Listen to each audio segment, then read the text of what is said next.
बोलिए सच्चिदानंद भगवान की जय। मनुओं का वर्णन आज हम लोग अष्टम स्कंद में प्रवेश करते हैं। परीक्षितोवाच स्वयंभुवस्य गुरुवंशो अयं विस्तराच्युतः। हे प्रभो, आपने स्वयंभुव मनु का वंश वर्णन विस्तार से सुनाया। कृपया करके अन्य मनुओं के वर्णन का गान करिए। सुखदेव जी कहते हैं, हे राजन, वर्तमान कल्प में जो स्वयंभू आदि 6 मनु हो चुके हैं, उनमें से एक प्रथम मनु का वर्णन हमने सुनाया है। अभी तक वैसे ही 6 मनु पृथ्वी पर हो चुके हैं। तो दूसरे थे स्वारोचिज मनु, तीसरे हैं उत्तम मनु, चौथे हैं तामस मनु। तो प्रथम मनु का वर्णन आपको सुनाया, जो मनु शत्रुपा से सृष्टि हुई। दूसरे अग्नि के पुत्र द्वितीय मनु थे, उनके दुमान सुषेण रोचिमा हुए और उनसे भगवान विभु नाम से अवतार लिए। उत्तम मनु प्रियव्रत के पुत्र उत्तम तीसरे मनु हुए। पवन यज्ञ होत्र आदि इनके पुत्र थे। वशिष्ठ आदि 7 ऋषि सत्यजित नाम का इंद्र और भगवान सत्यसेन नाम से अवतार लिए। और तामस मनु में चौथे मनु हुए पृथु ख्याति नर आदि उनके पुत्र थे। त्रिशिख नाम का इंद्र ज्योतिर्धाम सप्तऋषि, हरि मेघ नाम के ऋषि हरिणी से हरि का अवतार हुआ, जिन्होंने ग्राह से त्रस्त गजेंद्र की रक्षा करी। श्री सूत जी कहने लगे, हे मुनियों, उपवास की अवस्था में भगवान की अमृतमयी कथाओं को परीक्षित जी को व्यास पुत्र सुखदेव जी ने सुनाया। और इनको सुनकर परीक्षित जी कहने लगे, बादरायण एतते श्रोतुमिच्छामहे वयं, हरिर्यथा गजपतिं ग्राहग्रस्त ममोमुचत।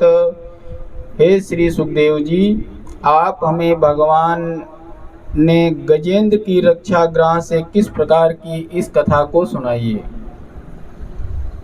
गजेंद्र मोक्ष की कथा कहती है, जो आतर भाव से अनन्य सभी साधनों को छोड़ करके भगवान को पुकारता है, तो भगवान बालक के पुकारने पर भी आए। भगवान ज्ञानियों को भी मिले, भगवान संस्कार से भी मिले, भक्ति से भी मिले, और एक पशु योनि में भी भगवान को जिसने आतर भाव से पुकारा, उससे भी भगवान आकर मिले। आसीद गिरिवरो राजन स्त्री कूटिति विश्रुता, छोरो देना व्रता सीमान्योज योजनायुतमुच्युता। बोलिए सच्चिदानंद भगवान की जय। हे राजन, त्रिकूट नाम का एक प्रसिद्ध पर्वत है, जो चारों तरफ क्षीर समुद्र से घिरा हुआ है।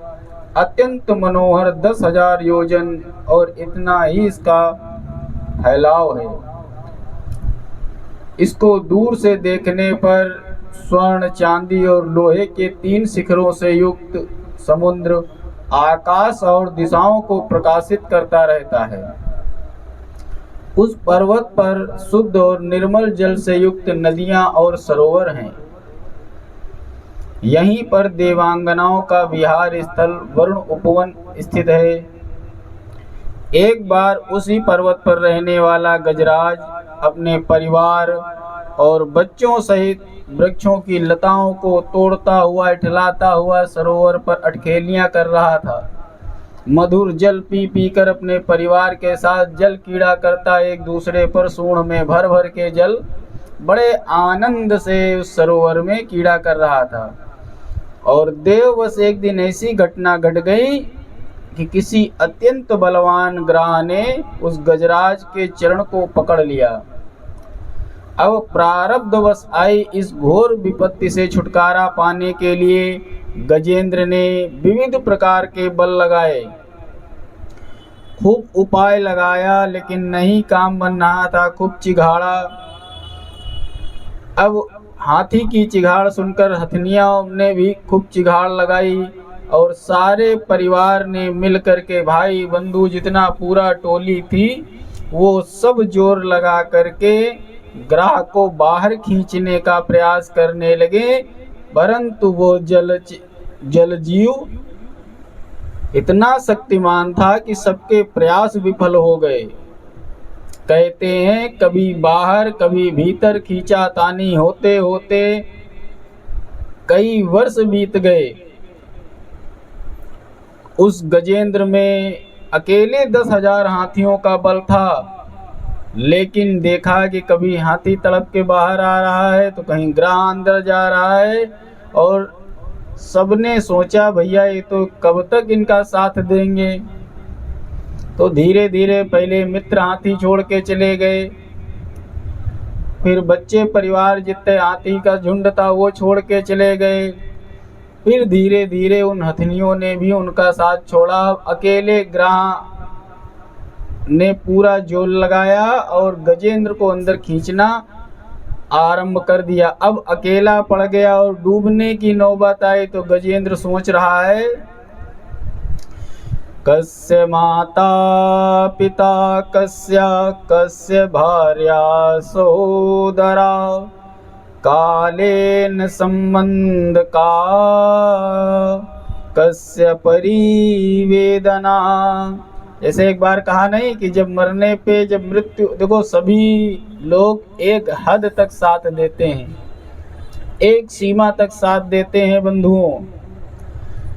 अभी सब चीज अच्छा चल रहा है, एकदम से रोग व्याधि दुख घेर लें तो 2-4-10 दिन सारे रिश्तेदार नातेदार खूब देखने आते हैं, खूब लोग फोन करके हाल चाल लेते हैं, मित्र आदि बड़े सहयोग में लगे रहते हैं। लेकिन वही बीमारी जब 5-6 महीने की हो जाए तो धीरे धीरे रिश्तेदारों का आना कम हो जाता है और साल भर तक सारे मोहल्ले वाले जान जाते हैं अब तो एक खटिया लग गया है, वो भी हाल चाल लेना बंद कर देते हैं।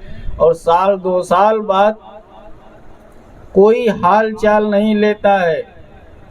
अब घर परिवार वाले भी यही मनाते हैं कि भगवान इस कष्ट से इसको मुक्ति दे दो, इसके कारण हम लोग भी फंसे पड़े हैं, सबको मुक्ति मिल जाए। तो वही हाल हाथी का हुआ। 1 दिन 2 दिन 1 वर्ष 2 वर्ष 3 वर्ष सबने साथ निभाया, लेकिन अब सोचा इसको तो ग्राह अब छोड़ेगा नहीं, और हम लोग भी वर्षों से इसके पीछे पड़े हैं, पूरी सारी सबकी जीवन इसी के चक्कर में निकल जाए तो सभी लोग छोड़ देते हैं। तो आज हाथी कह रहा, क्या माता क्या पिता क्या भार्या सहोदरा, सब समय समय का संबंध है परिवार वालों का। आज ये त्रिकूट पर्वत के बीच में क्यों कहा गया है? एक कूट कौन सा है? एक काम कूट है, बच्चों पत्नी परिवार में रमण करना। दूसरा है क्रोध कूट, वृक्ष लताओं को तोड़ता है अहंकार। दूसरा है लोभ कूट, इतना शक्तिशाली था कि वह अपने को उस समस्त क्षेत्र का राजा समझता था। आज जब कोई सहारा नहीं हुआ तो उसने डूबते हुए भगवान को ध्यान किया कि ऐसी मुसीबत में कोई दूसरा साथ देने वाला नहीं है। ओम नमो भगवते तस्मै यत् एच चिदात्मकं पुरुषायादि बीजाय परेशाय धीमहि। नमः शान्ताय घोराय मूढ़ाय गुणधर्मिणे निर्विशेषाय साम्याय नमो ज्ञान घनाय च।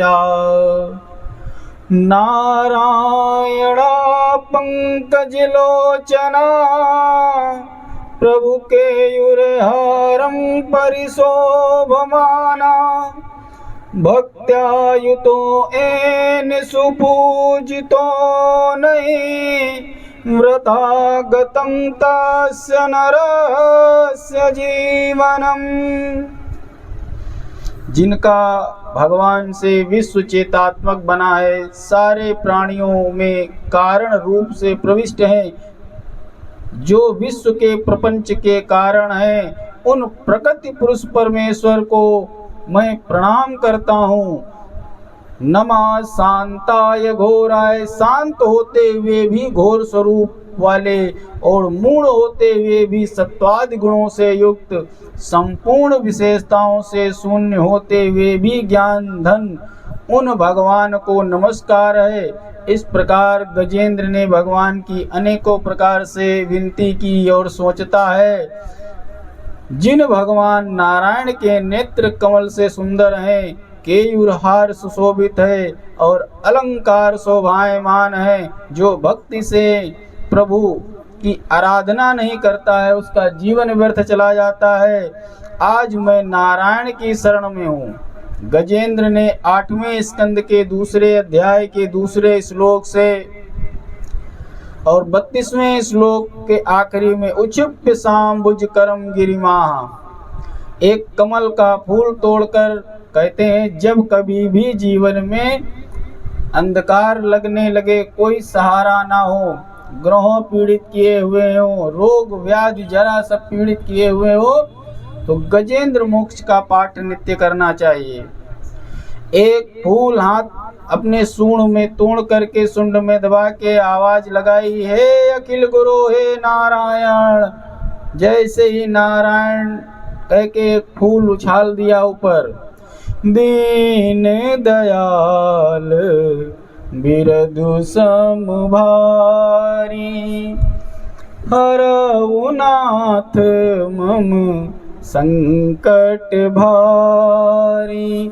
जब गजेंद्र का तार भगवान से मिल गया, तब भगवान वैकुंठ में मिले तार से तार क्यों ना मिले कन्हैया, ओ मिले तार से तार क्यों ना मिले कन्हैया, होवे सच्चा प्यार क्यों ना मिले कन्हैया।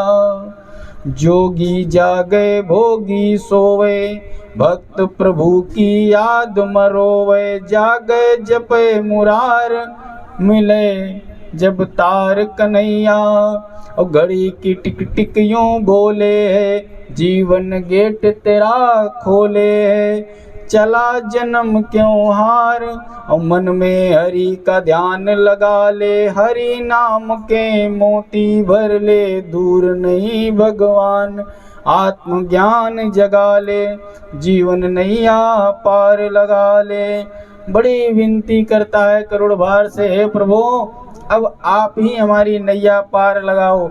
हाथी कही धाये हरि, हाथी कही धाये हरि, गज को देख निराश, हा उच्चर्यो बैकुंठ में थी हाथी के पास, निज छल बल करिहारी, गज लियो राम को नाम, और रा कहते हरि दुख हर्यो, माँ कई छूट्यो पाम। जैसे ही ना कहा है भगवान खड़े हो गए। गरुड़ जब तक आता आता और राम मुंह से निकला है कि सुदर्शन छोड़ दिया, और या कहते रहे तो सब चरण पादुका और गरुड़ सुदर्शन सब पीछे हो गए, और ऋणा निकलते ही भगवान ने गजेंद्र को उठा के जल के बाहर रख दिया। जब गजेंद्र को जल से बाहर रखा, तब तक सुदर्शन आया और ग्राह का सिर काट करके अलग कर दिया। आकाश में दुदुम्बियां बजने लगी, देवगण पुष्प वर्षा करने लगे। आज गरुड़ को और सुदर्शन का जो अहंकार था कि भगवान हमारे सहारे रहते हैं, आज जब भक्त पुकारता है आतर भाव से, तो भगवान गरुड़ का भी साथ नहीं लेते हैं और उनसे पहले नंगे पांव दौड़े चले आए। जैसे सुदामा नाम सुनते ही भगवान कृष्ण दरवाजे की ओर दौड़े थे। सभी लोग कह रहे थे क्या ये बाल रूप वाला कन्हैया है जो मक्खन की मटकी का नाम सुनते ही दौड़ता चला आ रहा है। ग्राह के मरते समय एक देव तुल्य पुरुष शरीर ग्रह के अंदर से निकला और गंधर्व योनि प्राप्त करके भगवान की स्तुति की और स्वधाम को चला गया। गजेंद्र को भगवान ने अपना पार्षद बनाया। यही गजेंद्र जी नारायण की सेवा करते हैं और लक्ष्मी जी के साथ में देखा होगा सूंड पे लिए कमल जल धार फैलाया करते हैं जब कहीं भी लक्ष्मी जी के साथ में देखोगे।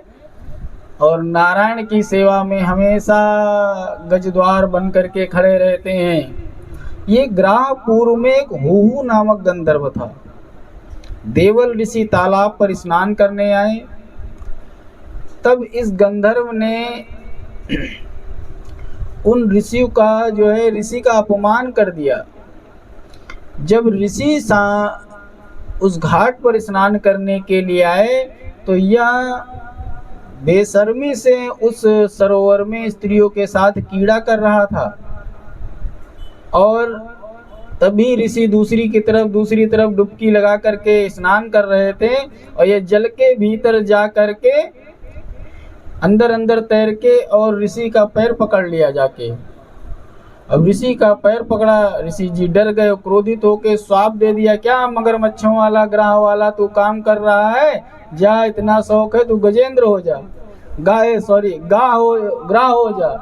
मगरमच्छ की तरीके से जल में जाके पैर पकड़ के डरवाया ऋषि को, तो उन्हीं ऋषि ने इसको श्राप दे दिया। ये गजेंद्र जो था ये द्रविड़ प्रांत के पांड्य देश का राजा था।